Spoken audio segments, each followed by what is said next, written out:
Hello everyone, bonjour à tous. Moi c'est Evan. On va passer notre pause déjeuner ensemble, mais on va surtout la passer avec Stéphane. Hi Stéphane. Bon, ok. Stéphane, Hey, hello. Ivan. Stéphane, c'est le PDG de la startup Motion Tag qui a remporté le Smart Move Challenge en 2018. Il est en direct de Berlin avec nous. À quoi ça ressemble un lunch en Allemagne, Stéphane?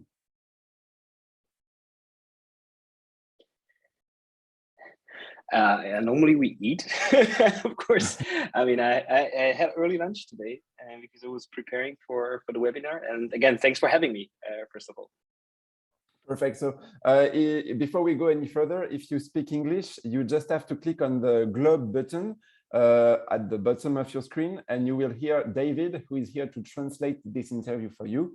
Et si vous êtes français, eh ben, vous devez cliquer aussi sur le globe qui est en bas de votre écran et indiquer la langue français pour entendre la traduction de Stéphane en français. Vous allez voir, ça marche hyper bien. Et comme ça va très bien se passer. Alors, on est ensemble pendant 30 minutes pour lancer officiellement le Smart Move Challenge.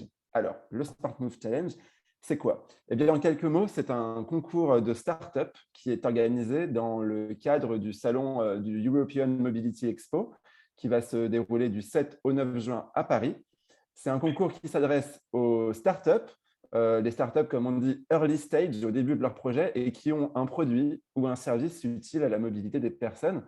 Donc, il va y avoir trois catégories différentes.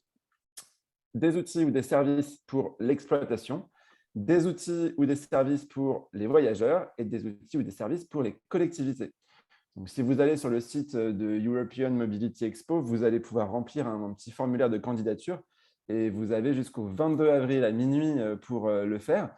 Et il faut vraiment le faire parce qu'il y a plein de choses à gagner. Il y aura 9 startups finalistes qui vont être retenus pour pitcher leur projet le 8 juin devant un jury de professionnels qui sera à Paris au salon. Et suite à ce pitch, il y aura 3 gagnants, dont un super lauréat. Alors, les lauréats, ils vont remporter un stand gratuit sur le salon l'année prochaine, ainsi que des rendez-vous avec des directeurs innovation chez les opérateurs de transport. Et le super lauréat, lui ou elle, il va remporter 10 000 euros ainsi que 30 minutes sur un espace de conférence pour présenter sa startup le 3e jour du salon. Donc, c'est quand même pas rien. Toutes les infos, elles sont sur le site yumo-expo.com. Et justement, vous allez écouter Stéphane qui, lui, a gagné ce concours il y a 3 ans maintenant et qui va pouvoir vous donner plein de petits tips pour votre candidature. Donc, Stéphane, je le répète, si tu es avec nous aujourd'hui, c'est parce que Motion Tag, c'est la startup dont tu es le PDG. Tu vas nous la présenter puisqu'on est ensemble jusqu'à 13 heures. N'hésitez pas, il y a un Q&A sur Zoom. Là, vous pouvez nous poser des questions. Enfin, pas à moi, mais surtout à Stéphane. Si vous voulez, je pourrais vous dire à quel parfum est ma quiche qui est en train de cuire. Mais voilà, donc n'hésitez pas. Puis à la fin, on aura un petit temps pour échanger avec Stéphane. Et puis, si je peux, si je peux glisser vos questions en même temps, je le ferai. Donc, fini mon monologue. Stéphane, je te laisse nous présenter rapidement ce qu'est Motion Tag. Yeah. Again, first of all, thanks a lot for having me. It's a great pleasure also to share some kind of experiences that we made on this very, very good occasion, this prize. So like about Motion Tag, our purpose is actually to fight the climate change and the climate challenge. And we do that with regards to the transport sector, which in Europe contributes to 25% of the CO2 emissions. And we want to achieve that by making transport systems more efficient and, on the other hand side, motivate individuals to move greener. And so basically we do that with our technology, which works on a global scale on every smartphone, and being able to detect automatically when, where, and how people are traveling from A to B, including the mode of transportation they used. So this enables, like this technology enables apps of our clients to motivate people to move greener by giving them a more like gamified and personalized experience and making them self-connect to their personal contribution to climate change. And on the other hand side, we record data in an anonymized form that helps then cities, transport operators, and governments to orchestrate transport systems more effectively and efficiently by taking data-driven decisions based on real-world data. Ça veut dire que l'utilisateur, il doit rentrer manuellement ses données ou est-ce que tout est automatique? No, it's actually fully automated. We leveraging machine learning and artificial intelligence on the sensor data recorded, which then helps to kind of in a battery efficient way automatically detect the mode of transportation that people have used, and on top of that can be able like calculating their personal carbon footprint. Donc, l'application, elle permet de détecter si je suis allé faire mes courses en vélo et ensuite j'ai pris le métro et après je suis allé à l'aéroport en bus, par exemple. Ça marche vraiment comme ça? Yeah, kind of. It works like a automatic mobility logbook or diary, which actually helps you to kind of also then get an idea of like how your personal contribution is to the climate change, and it works seamlessly in the background for the user, and it gives you kind of personalized statistics on your mobility behavior as well as your contribution to CO2 emissions.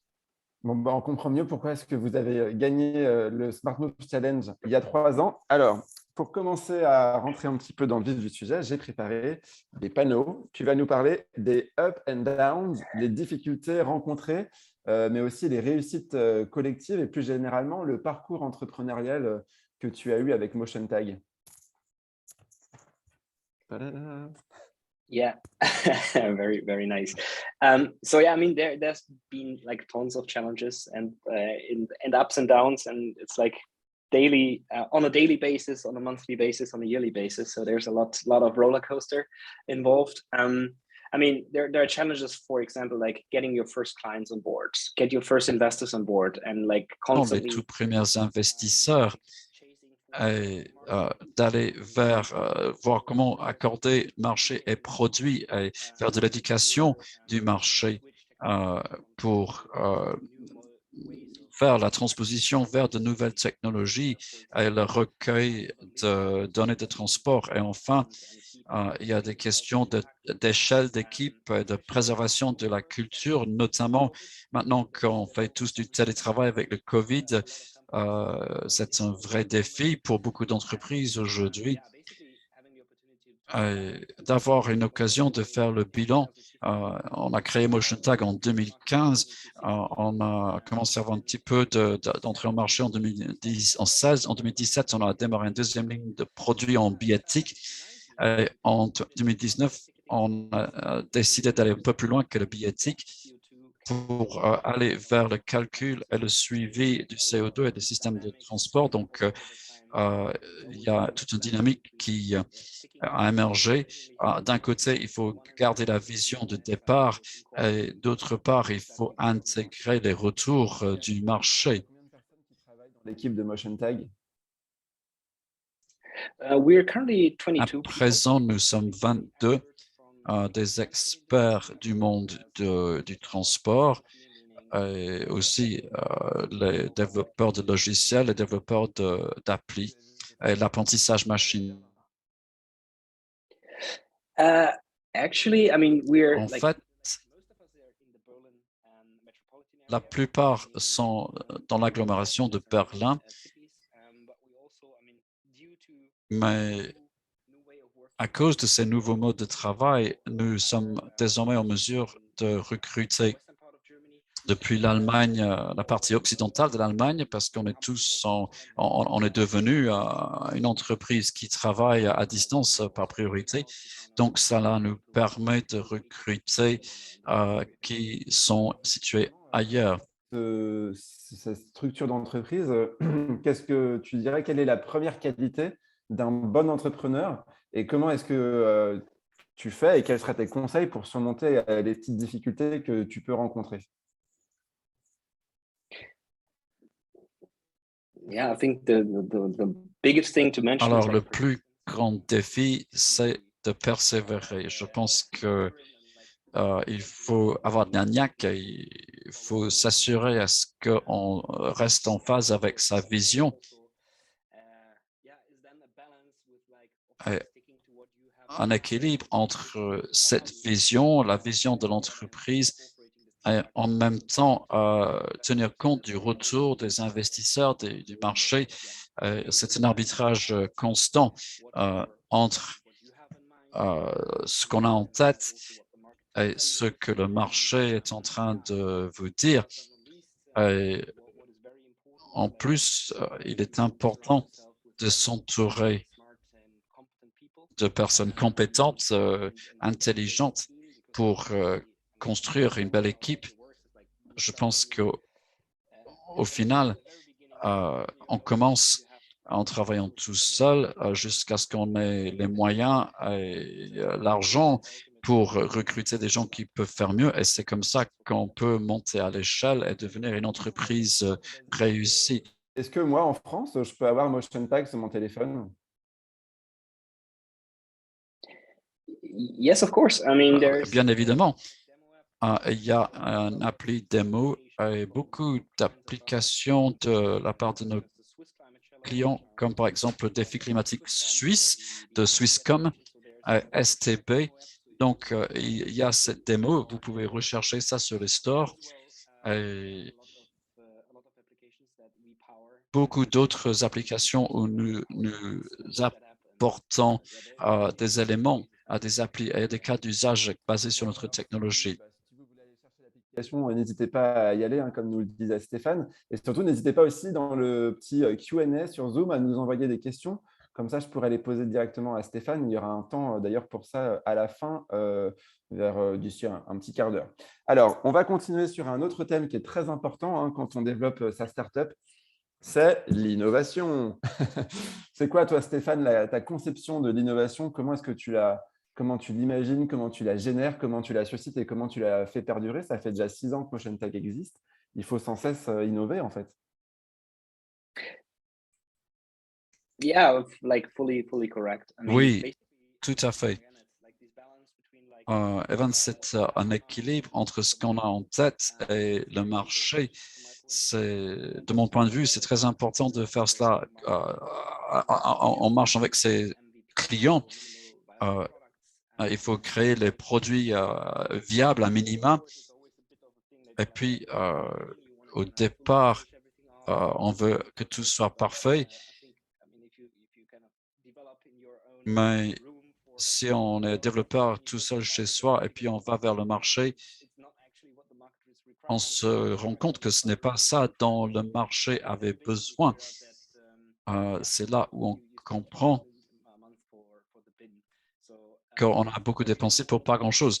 Donc, il faut avoir un retour du marché, des clients. En même temps, il faut focaliser sur la création de valeur et pas simplement de la fonctionnalité. Il faut donc faire les choses qui vont aider à d'autres de résoudre des problèmes. Et il faut aussi être en mesure de mesurer l'attractivité du produit dès la phase de conception. Essayer d'avoir quelques retours avant de générer la première ligne de code afin d'être sûr de pouvoir créer de la valeur et résoudre des problèmes pour des clients. Quel est ton regard sur le marché du transport public et de la mobilité? Est-ce que tu dirais que c'est un secteur innovant? I would say in general, yes, it Je is. dirais que oui, en général, mais la vitesse des cycles d'innovation dépend beaucoup des parties prenantes. Si vous êtes dans ce marché, cela pourrait vous prendre un peu plus longtemps de ce que vous auriez souhaité. Il y a beaucoup d'évolution au sein de cet écosystème par rapport à la mobilité en tant que service. Il y a une certaine dynamique par rapport aux enjeux environnementaux de la mobilité, ce que je soutiens. Je pense qu'il nous faut innover en Europe dans ce sens. En plus, il y a certaines attentes des utilisateurs d'être au plus proche des citoyens, réduire la congestion, faire preuve de viabilité économique, en plus des aspects de CO2. Nous sommes tous dans une situation compliquée depuis 2 ans avec la pandémie c'est un élément extérieur qui a profondément changé nos comportements avec des équipes de travail à distance et puis la manière d'aborder les transports en commun. Beaucoup de choses évoluent en ce moment. Donc, peut-être on a besoin d'un nouveau regard sur le transport en général, public ou autre, avec ce besoin d'adaptation vers ces nouveaux cas de figure. C'est du défi, mais en même temps, c'est autant d'opportunités pour aider l'innovation dans le secteur de la mobilité et leur permettre aussi d'être plus abordable pour l'utilisateur. Oui, clairement, le secteur du transport public est un secteur innovant, on a bien compris. Et selon toi, c'est quoi la prochaine innovation qui va révolutionner justement la mobilité? I mean, that's hard to say. I'm not Difficile à dire. such a big of a fan of like urban air mobility. Euh, These little flying Je ne suis pas très fan des véhicules volants. Je pense que interoperability and plutôt interconnectivity l'enjeu, c'est offering l'interopérabilité et l'interconnectivité entre différentes offres et services sur le marché du transport, plutôt que d'être en silo. Euh, really making it interoperable. L'aspect interopérabilité fait qu'on pourrait tout réserver depuis un appli avec cette approche de mobilité en tant que service.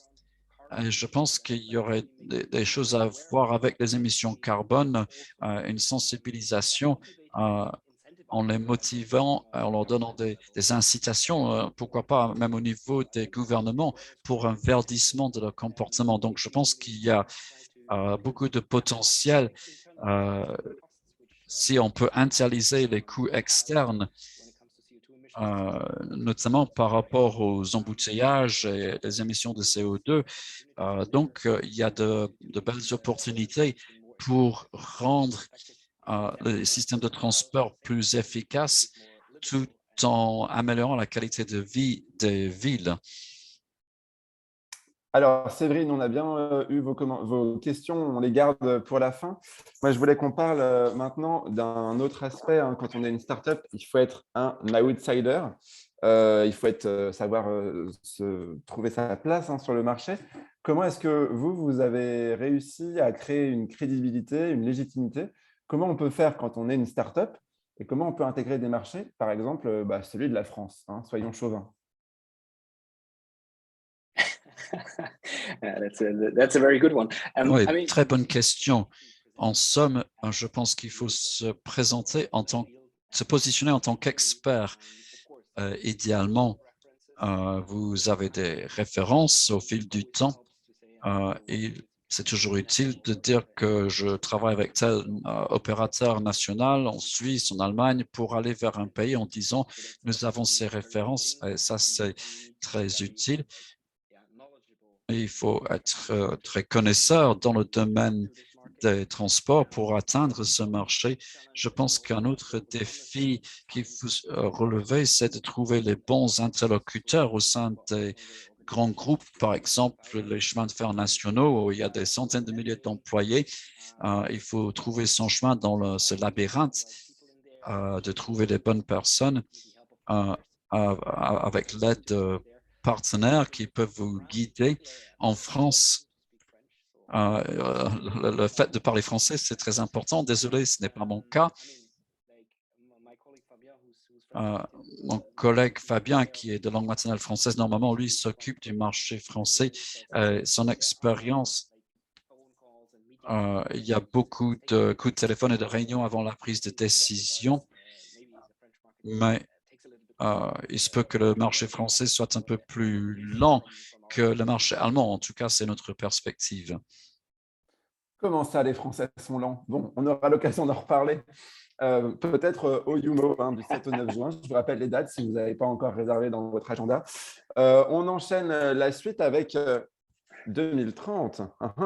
Quelle perspective, quels sont les projets, les ambitions que vous avez chez Motion Tag à court, moyen et à long terme? Donc, tu peux nous parler du futur? yeah, I mean, for us, it starts. I mean, let's say looking at now.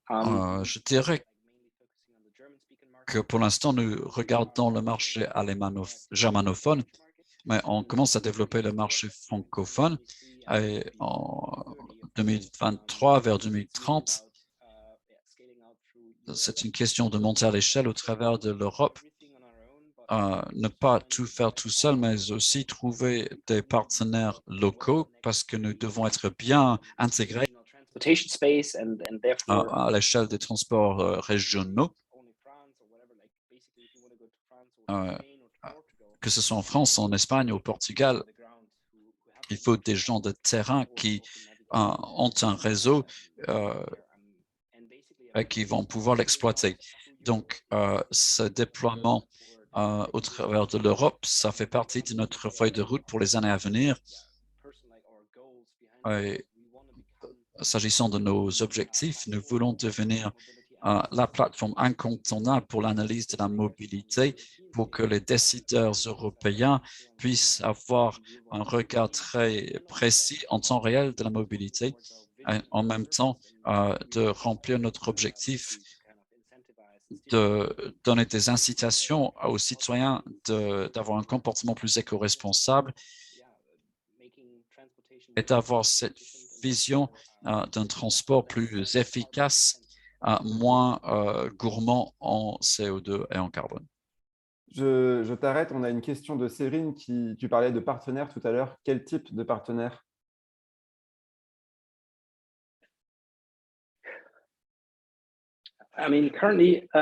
Actuellement,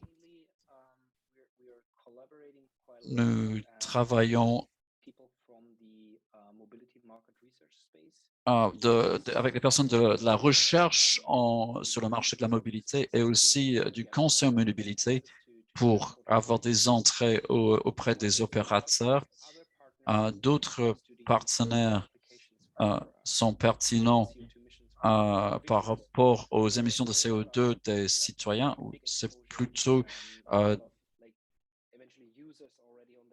des utilisateurs qui ont déjà une plateforme où on pourrait faire monter à l'échelle nos applications et les dérouler. Alors, on va parler un peu de la temporalité parce que c'est important quand on est une startup. Tout doit aller très vite. Mais comment, justement, est-ce que ça s'articule avec, tu parlais de la lenteur de la France, c'est vrai, bon, je pense que ce n'est pas le cas qu'en France, mais le processus de décision au sein des collectivités, les décisions politiques, comment est-ce qu'on articule cette temporalité qui est quand même bien différente? De manière générale, effectivement, je pense que ce n'est pas une exclusivité française. Ça peut être pareil en Suisse, en Autriche, en Allemagne, vous avez raison. Il faut toujours, ça demande toujours un peu plus de temps, notamment dans un marché B2B plutôt que B2C. Par rapport aux temporalités, nous avons la mise en œuvre de notre stratégie à court terme, au mois par mois, mais aussi des objectifs à plus long terme sur les 5 années à venir par rapport au niveau de produit et la dimension du produit. Et le but, la vision ultime à nouveau, est très clairement focalisée sur le fait de devenir une plateforme d'appui aux décideurs pour une plus grande efficacité de la mobilité et de générer, d'avoir un impact au niveau des citoyens pour que des millions de personnes deviennent plus éco-responsables dans leurs déplacements. Donc, nous avons à la fois des objectifs à court terme avec une aide ça c'est un petit peu l'étoile polaire et c'est le but et puis les petits pas qui nous permettent quand même enfin d'atteindre ce cap. Alors, ça va me permettre de rebondir sur une question que nous a posée Séverine tout à l'heure. N'hésitez pas à en poser d'autres sur le Q&A. Quel type de consommateurs est-ce que vous avez et de clients vous avez chez MotionTag? Est-ce que ce sont des green lovers, des gens qui sont déjà à fond dans tout ce qui va être écologie? Est-ce que c'est des gens qui découvrent? Quelle est la typologie de vos clients? You mean on the kind of I assume you mean the user base, like people. Au niveau de la base utilisateur, c'est ça? Oui. Oui.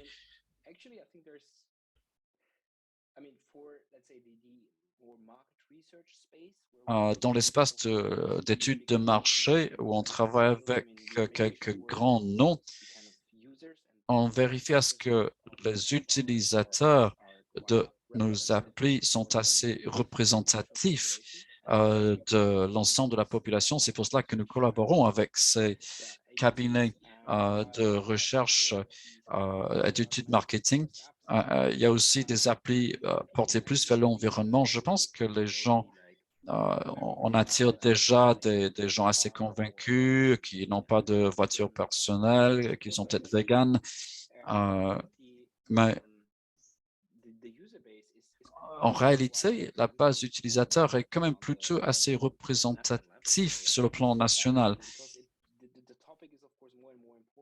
Parce que le sujet prend de l'importance.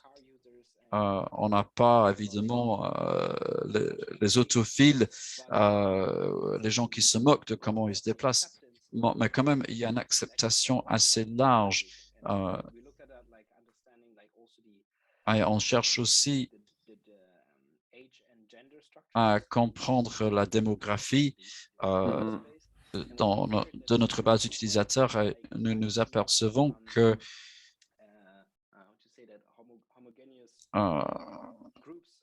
une pyramide assez beau pyramide de 18 jusqu'à 65 ans dans la pyramide démographique qui utilise l'appli et même au niveau des hommes et des femmes, c'est bien réparti. On a encore 2 questions à faire avant 13 h, Stéphane, donc je vais devoir te couper. J'aimerais qu'on reparle du Smart Move Challenge, puisque le Motion Tag, tu l'as remporté en 2018. Qu'est-ce que ça vous a apporté et qu'est-ce que tu pourrais conseiller pour inciter les gens qui nous regardent et qui participent au webinaire à candidater dès aujourd'hui pour participer aussi au Smart Move Challenge?